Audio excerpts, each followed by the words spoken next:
Todavía podemos reducir nuestra tecnología 1 millón de veces más si controlamos la estructura a escala atómica y molecular. Harold Kroto. El progreso tecnológico de los últimos milenios ha hecho de la humanidad una de las especies más exitosas en términos evolutivos. Hoy estamos en la antesala de una nueva revolución, la de la nanotecnología. En un coloquio realizado en Pamplona, Eduard Punset aprovechó la ocasión para charlar con otro de los invitados, el Nobel de Química Harold Kroto, sobre las aplicaciones de la nanotecnología y sobre cómo cambiará el mundo de abajo a arriba, manipulando la materia a escala atómica y molecular.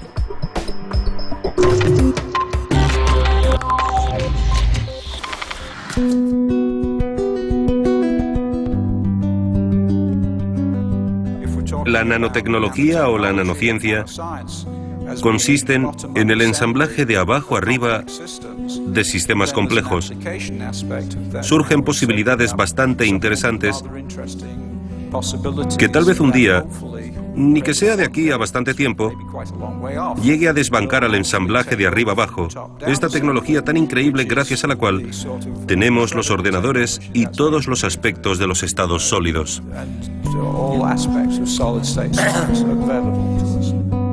Lo fascinante, lo increíble es que estamos tan acostumbrados a construir las cosas desde arriba hacia abajo. Una silla la empezamos por un árbol, que ahora de pronto cuando miramos que el mundo se ha hecho solo y desde abajo, o sea, y que ha sido capaz de fabricar materiales nuevos y texturas increíbles para vivir, para sobrevivir, bueno, nos tenemos que llevar las manos a la cabeza de que no lo hayamos hecho antes, ¿no? La idea de la nanotecnología, menuda palabreja, surgió al parecer en 1959 cuando Richard Feynman, el célebre físico, pronunció una frase que he visto citada infinidad de veces. La frase era: en el fondo hay espacio de sobra. Y en lo que pensaba, aunque por aquel entonces no nos percatáramos de lo que quería decir, era en construir la civilización de abajo arriba. De hecho, ¿qué crees que quería decir entonces? Supongo que analizaba la tecnología de la época, que se construía de arriba a abajo y que sigue construyéndose así. Y se planteaba crear estructuras a escala atómica. Si nos paramos a pensarlo, por supuesto que los objetos de la tecnología actual son mucho mejores que los de entonces. Pero todavía se puede ir bajando, se pueden crear estructuras de ámbito molecular que sean 1000 millones de veces más pequeñas. Recordemos que los primeros discos que fabricó IBM eran enormes y pesaban 1 tonelada, mientras que ahora tenemos una tecnología tan fantástica que nos ha llevado a memorias USB con una capacidad de 128 o 256 gigabytes en el tamaño de un cigarrillo. Así pues, las tecnologías de arriba abajo son increíbles, pero todavía podemos reducirlo 1 millón de veces más si controlamos las estructuras a escala atómica y molecular, lo cual no es nada fácil. Te he oído decir lo siguiente y es fantástico. Dices que la nanotecnología, si acaso, es la ciencia de los átomos y de las moléculas, ¿no? ¿Y qué deberíamos empezar a aprender? A construir no siempre desde arriba hacia abajo, sino al contrario. Y sabemos que es posible porque justamente nosotros somos así. Cuando alguien habla acerca de nanotecnología, sin acabar de entender el concepto, muchas veces piensa en cosas muy pequeñas, partículas diminutas, y luego empieza a pensar en los peligros que entrañan dichas partículas minúsculas. Sin embargo, si reflexionamos sobre la propia vida, la vida es un ensamblaje átomo a átomo, molécula a molécula, de células, que a su vez luego se organizan en un organismo complejo. Si queremos saber cuáles son las posibilidades señales para el futuro, la vida y la biología molecular nos demuestran lo complejo que puede ser un sistema construido desde una perspectiva ascendente, de abajo arriba. Cada día, al hacer este gesto tan cotidiano, sin saberlo, estamos usando nanotecnología. La mayoría de desodorantes tienen nanopartículas de plata que se encargan de eliminar las bacterias que causan el mal olor. También se utilizan las nanopartículas en las pelotas de tenis para mejorar sus propiedades y que boten mucho mejor. La nanotecnología es un ámbito emergente de la ciencia. Se centra en escalas muy pequeñas, las de átomos y moléculas. A estas escalas, los materiales que conocemos presentan propiedades nuevas. Y eso hace posible muchas aplicaciones potenciales y sorprendentes. La muestra Nano Supermercado es una iniciativa holandesa que pretende mostrar el impacto que va a tener la nanotecnología en nuestras vidas. Presenta posibles productos nanotecnológicos que han sido imaginados por artistas, científicos y diseñadores. Por ejemplo, quizás de aquí a unos años podremos ir al supermercado y comprar una botella de vino cualquiera. Después, una vez en casa, escoger si queremos que sea un Crianza, un Cabernet Sauvignon o un Ribera del Duero. Bastará con meter unos segundos el vino en el microondas para que las nanocápsulas que contiene liberen sus propiedades de aroma y sabor. La clave está en las nanopartículas que contiene el vino. Según la combinación de tiempo y potencia del microondas, se consigue un sabor u otro. Quizás también podremos cambiar el color de las paredes de casa tan solo apretando un botón. Una pintura con nanopartículas nos permitirá escoger si queremos que el comedor sea verde, azul o amarillo. Puede que la nanotecnología también nos eche una mano para maquillarnos, o para tener los labios más carnosos, o quitarnos las arruguitas de la comisura de los ojos. Como si se tratara de una especie de Photoshop físico, podríamos retocarnos cada día. Bastaría con ir al médico una sola vez y que nos implantaran una rejilla de nanopartículas magnéticas bajo la piel. Luego, en casa, podríamos ajustarla con una barra magnética como esta. O quién sabe, esto es solo el comienzo. Si imaginamos, por ejemplo, un alfiler o la cabeza de un alfiler, resulta que el tamaño es de 1 millón de nanómetros, pero los nanomateriales no se miden por 1 millón de nanómetros, sino por 1, 2 o 3 nanómetros. Resulta que el segmento de ADN, por ejemplo, un segmento mide del orden de 2 nanómetros. O sea que tienes toda la razón, estamos hablando de la vida. Somos una comunidad andante de células, esto es lo que somos desde el comienzo. Y en cierto modo estamos regresando a esa idea. Creo que debemos pensar de un modo un poco distinto sobre el alcance de lo que podemos hacer. Un aspecto de la vida es que se trata de química en un medio acuoso. Somos sistemas basados en el agua, pero la pregunta es la siguiente: ¿podremos en el futuro imitarlo con materiales refractarios? ¿Materiales que no requieran agua? Es mucho pedir, pero no hay ningún motivo por el que no pueda hacerse. Siempre has mostrado mucho interés en saber cómo surge el carbono en las estrellas lejanas. Y en varias ocasiones he leído cómo nos recordabas que estamos hechos de átomos de carbono. Antes de pasar a tu investigación, ¿qué es el carbono? Hay que ir con cuidado porque el 95% de toda la química es química basada en el carbono. Química orgánica, en el sentido de que el carbono, junto con el hidrógeno, el oxígeno, el nitrógeno y otros elementos, se vuelve una materia blanda.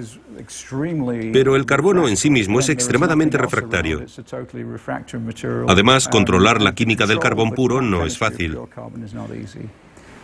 Pero si lo logramos, sabremos cómo conseguir materiales con propiedades de resistencia a la tracción fabulosas.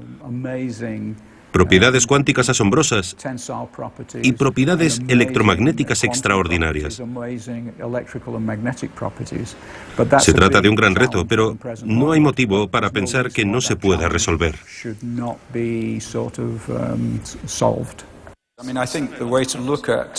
Creo que para entender qué son los nanotubos y el carbono 60, la molécula de Buckminster-Fullereno que descubrimos, que por cierto no es solo mía, sino que también corresponde a mis colegas, compartí con ellos el hallazgo e incluso el dinero del premio Nobel.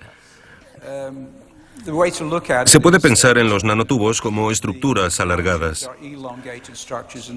Por un lado tenemos globos redondos, como el Buckminster-Fullereno o los fullerenos esféricos parecidos a un balón.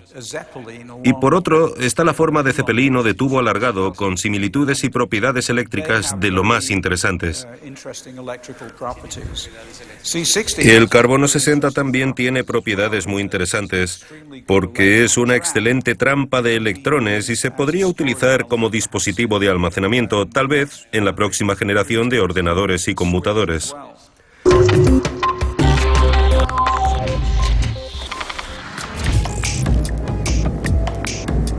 El cáncer es un único término que sirve para denominar más de 200 enfermedades.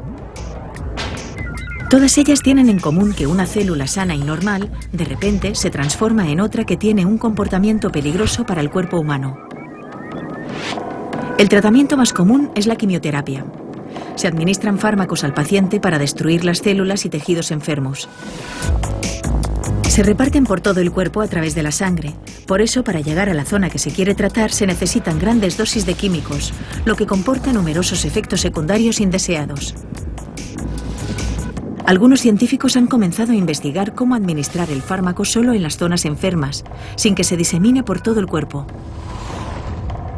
La mayor ventaja de la nanotecnología es la posibilidad de desarrollar unos nanoobjetos que pueden ser moléculas o nanopartículas que tienen la habilidad de fijarse de manera específica a la zona afectada por el cáncer. En el Instituto de Ciencias Fotónicas de Barcelona, un equipo multidisciplinar formado por químicos, físicos, biólogos y médicos investiga una nueva terapia más eficiente y menos invasiva para combatir esta enfermedad. Usan nanopartículas de oro y la luz láser. Recubren las nanopartículas con moléculas capaces de reconocer las células cancerosas. Una vez dentro del organismo, al encontrar una de estas células, se adhieren específicamente a ella. Es entonces cuando entra en juego la luz láser. Una vez la nanopartícula está fijada a la célula cancerosa y que se ilumina con el láser, pues solo la zona donde está la nanopartícula llega a una temperatura que puede destruir el tejido.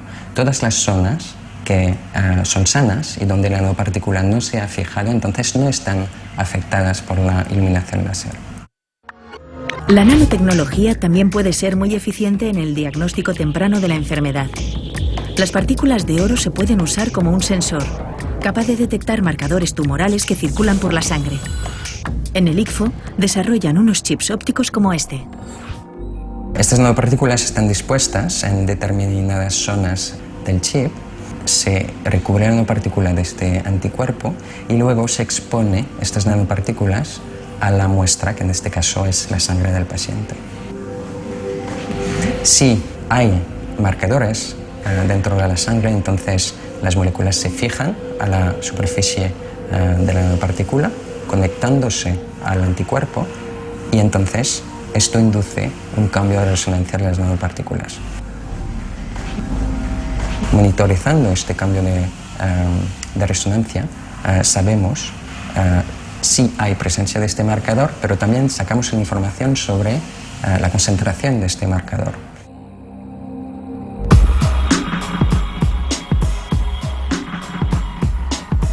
En menos de 5 años, los centros médicos ya podrían disponer de uno de estos dispositivos.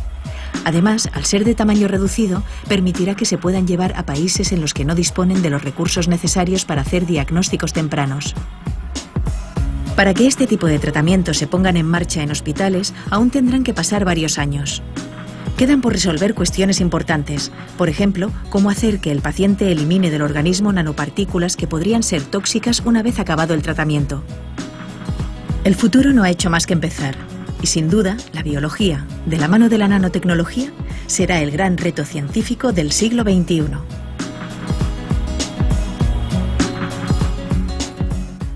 Pero, Sí. ¿qué hay de los nanotubos? ¿Son otro descubrimiento? Sí, sin duda. ¿Y qué podéis hacer con eso? ¿Dónde está la revolución?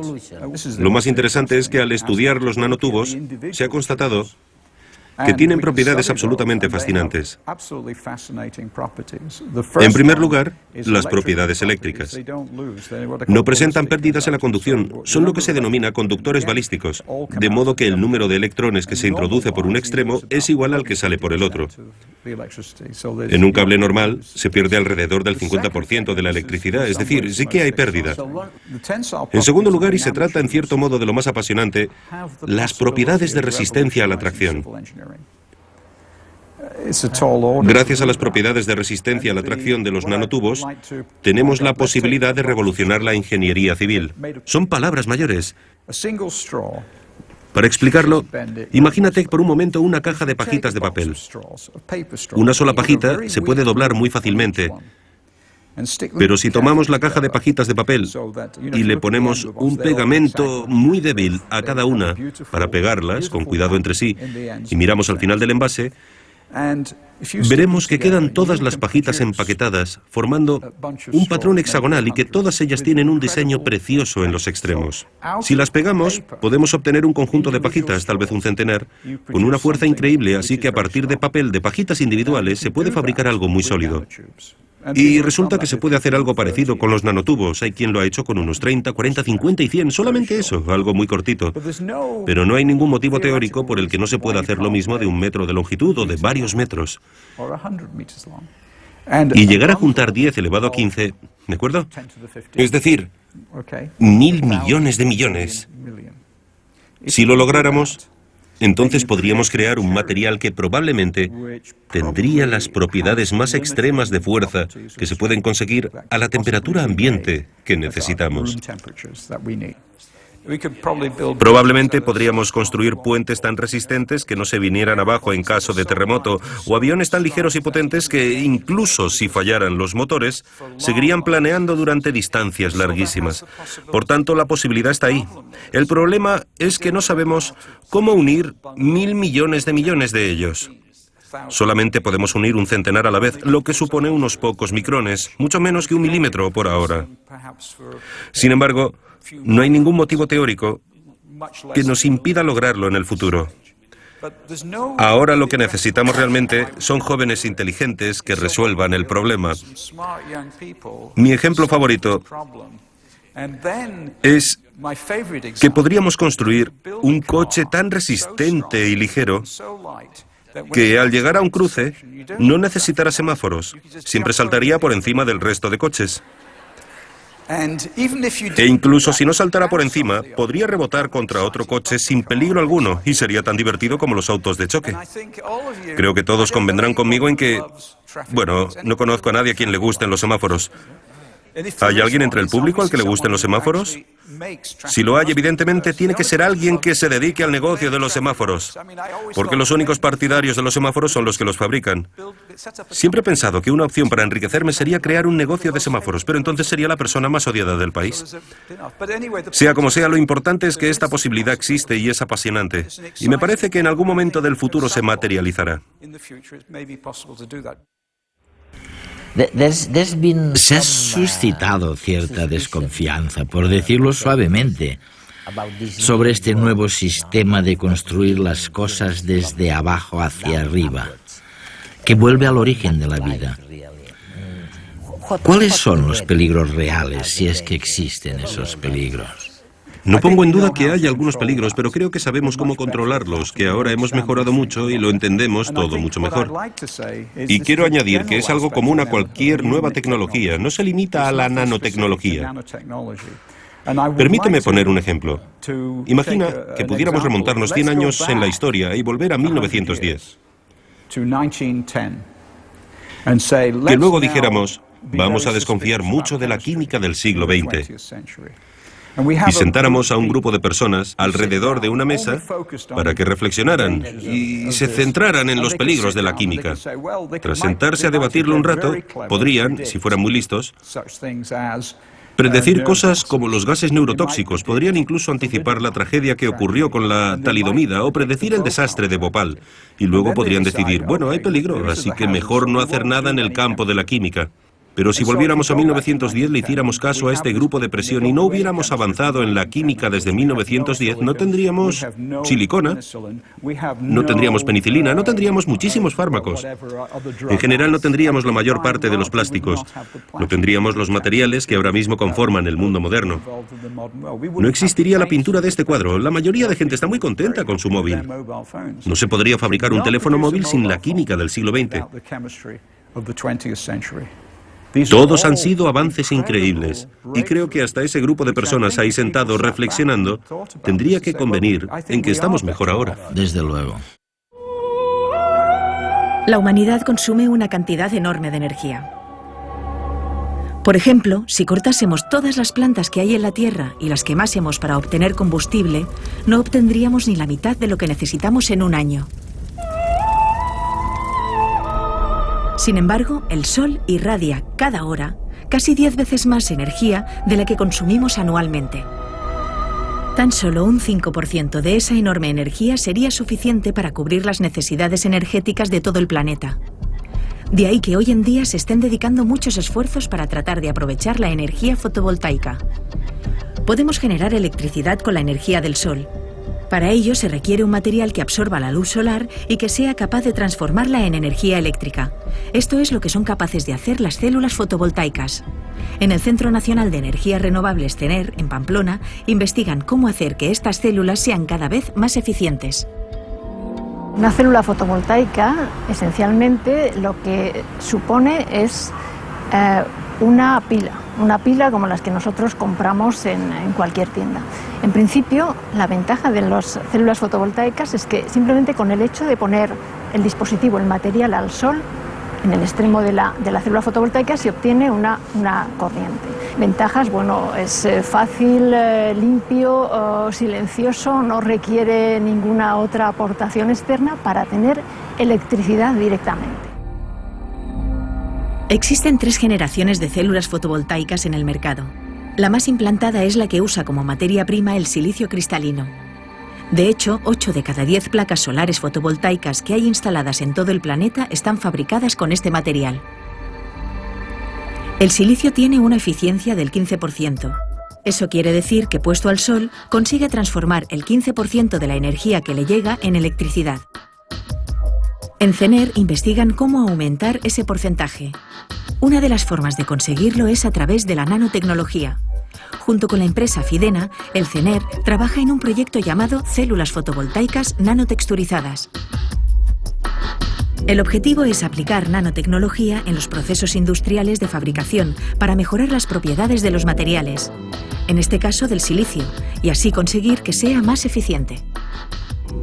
El Sol es un emisor de una cosa que se llaman fotones. Tiene la característica los fotones de que cuando viajan, cuando viajan del Sol hasta la Tierra, no viajan individualmente, sino que viajan en forma de onda. Nosotros lo que hacemos es unas estructuras en la superficie de la célula fotovoltaica que son del mismo tamaño, más o menos, que esas longitudes de onda. Cuando esas ondas llegan a la superficie fotovoltaica no la ven plana, la ven rugosa. Esas nanoestructuras son un patrón repetitivo de puntos, rayas o columnas que se graba en la superficie de la célula fotovoltaica.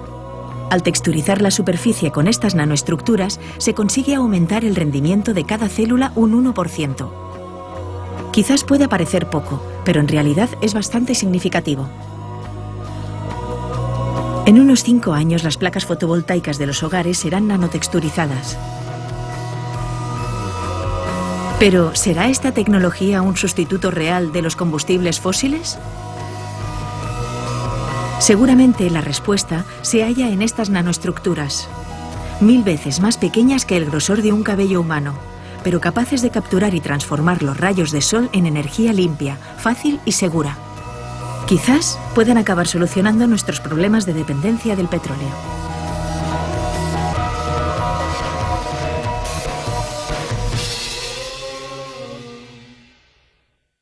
Me parece que hay que mirarlo desde esta perspectiva y plantearse que si ahora frenamos la nanotecnología, entonces nos perderemos muchos avances apasionantes que podrían beneficiar a la humanidad.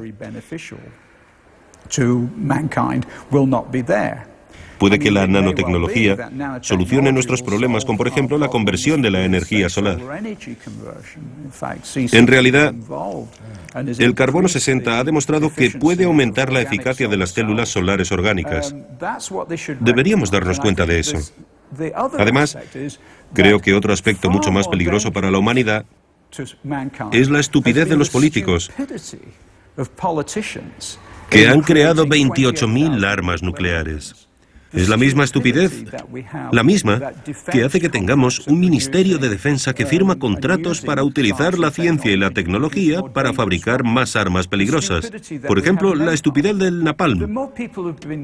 Muchísimas personas mueren por las decisiones de los políticos,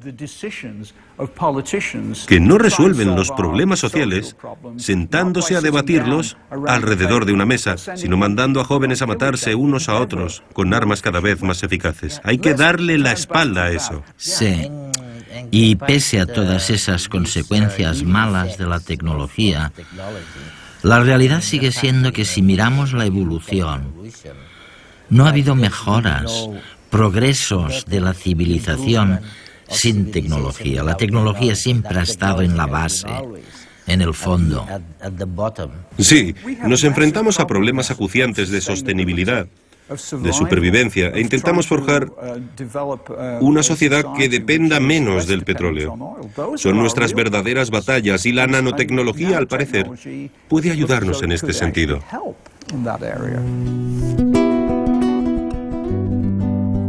La vida es un ensamblaje átomo a átomo, molécula a molécula, de células que se organizan en un organismo complejo. Harold Kroto.